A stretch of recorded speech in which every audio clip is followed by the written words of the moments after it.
Do you regret bringing Charleston White out here? We never really talked why he did what he did. If we was going to regret, I can have a lot of regrets. I ain't looked at it because I don't look at social media. I regret how he's responding now, but how I'm going to be at that time where a man put money in my pocket, he feed me. And you got to remember, I ain't got nowhere. At this time, the police had ran in where I didn't have nowhere to go, and they walked me out of Riverside County and told me don't come back for 3 years, and if you come back, you're going to Georgia because I'm on parole. So that was difficult. And so at that time, I was proud of him. Now, when I hear what he's doing, and I'm the teacher, but I learned from each other. I didn't like his get down. That's why if they see the beginning of the show, I say, I want to know how we went from here to how we got here. So, and I still don't know. But I do know it ain't going to be no disrespect because my face is on you, boy. And that's how they go. Yeah, it's shocking. But the shocking part is a lot of people know him. A lot of guys at the beginning called me and they liked him. They embraced him. Hey, man, you know Charleston White? Yeah, call him up. Quite a few of them. So he knew a lot of people after that. So don't get it like he just with, no. Because he very seldom, at the beginning, he'd come around, but I got other things to do because I'm hustling up, trying to do what I do to survive. So he was like anybody else, just came, and then they seen what it's really about when you're hanging around Melvin and Melvin doing what he's doing. It's a dangerous game. So I think what happens is he's seen a different, that like he say he read Monster Cody and it was glamorous, and he's seen it ain't glamour. See, this will go on when the camera's not around, when you boost to the ground. This game ain't the same. It ain't what you see on TV, image and acting. That's why you're so shocked this young man got killed. But every day somebody get killed. The same way, by the same color, the same everything. Every day. And that's been going on that I know of since 1972. In these pockets of poverty or these rat-infested Baltimore, like Trump saying. Obama said eloquently, Trump said real tough. But they still boast the same thing. So when are we going to work toward a solution? We know the problem. When we going to come together as a race, brown and black? We are both up under, I eat chicken, you eat beans or rice. But we still in the same community. I got a granddaughter from Sonola, Aaliyah Farmer. Look Hispanic, but that's my granddaughter.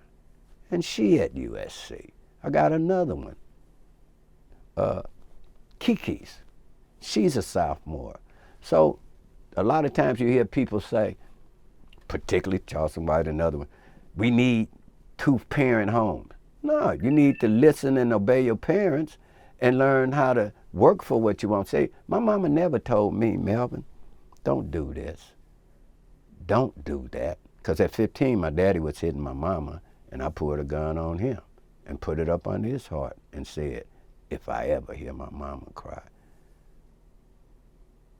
So when this shit go down and I think somebody's trying to hurt me or doing something where my mama cry, it ain't no two ways about it with me. There's not. There's only two things that go on a police report: suspect and victim. Now you make the choice. You know, I'd like to kind of get into your story a little bit, you know, growing up and everything for you, man. What was it like for you growing up?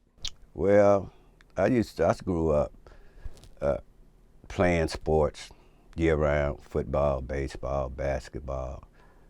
Started off down the Hoover Corridor, Manchester Elementary, 97th for elementary, 77th, that used to be behind 77th Police Station. Then I moved from off of Hoover to 83rd and Western in the 8th grade. And the first girl I met there in the class, her name was Bridget. And Bridget was Tookie's sister.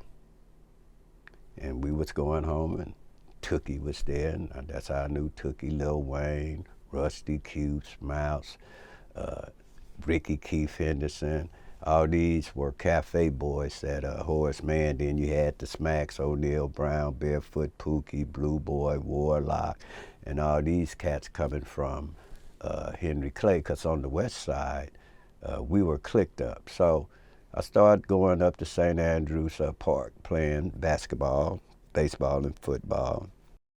Donna Archie, Doc, was my baseball coach at 13, 14 years old, Sweetback, and he's actually the one that introduced Tookie to the guys on the west side.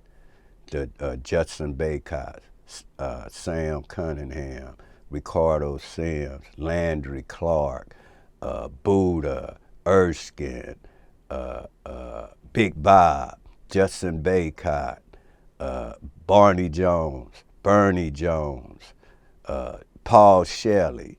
All these cats were, at that time, I was 13, 14, 18, 17, 18, because we all 4 years apart. And in 1971, the West Side Crip started. Michael Christian, Aldi Inglewood, Kenny Robinson, and then you had the West Side, because we 1 street off, and I was a member of the West Side Crips at that time. At 14 years old. So we lasted from 71 to the end of 72 was the reign of the West Side Crips, and at that time Tookie started going to Compton after he got out of Factor Brookins, and he went to Compton. And so now the West Side dispersed, and Monk come out with United Underground out the hundreds. Now we United Undergrounds, but I go to jail for gun beef and get out a couple weeks later, and it looked like the crew and all us that's running together, they got one person like running in, but I'm off 83rd. And we doing what we do, putting our work in, and our crew, my crew and our boys, we just as tough as anybody. And so we broke off, and me, Frog, Hot Dog, Ed Best, Bruno, Chicano, Devil, Hunchy. And when it started building up, we needed a name, and we're going to be Gangsta Crips. That was first. Then when we got enough of them where we were on 83rd, then it went to A-Tray. You had 4-7, A-Tray, 4-Tray, Gangsta Crips, and that's how that went. The end of 72 is when the sets started. They didn't have no sets. Everything was East Side, West Side, CC, Compton Crip. That's all. There was no, and a big difference that's different from most of them that start gang banging in 79 or better. Our conversations ain't gonna never be the same. We were united as Crips all the way across the board. They divided. So they can't understand our era because they ain't never been together to see what could happen as a unit. It's like a renegade. Everybody's a renegade. Everybody want to be king shit of Turd Island. Everybody wants to be king shit of Turd Island now. I started this. I founded this. And everything you talking about already what's laid out for you. It had the Crip name on it way before you come out talking about you Crip. It wasn't but one way we could get in. You had to be fighting, and you had to be doing what you had to do. And a lot of people say, they kill us. No, we were defending ourselves. Big difference. We defending ourselves. We defending ourselves. That's how it was back in the days. They'll come over and this and that. So that was 71, 72. Then, starting in 73, they started having the sets. But as the sets start growing, 79, incidents start happening. Then when the 60s, A-Trays and the Hoovers and the that just broke everything up on the west side. And so that's how that went. And then I went to, by the time I was 18, I probably had 30-something arrests. And by the time I'm at my age now, I've served over 30-something years in prison, had 2 life sentences on 20 years parole, now from Georgia. Chain gang from another incident that happened down there. So that's how this game goes.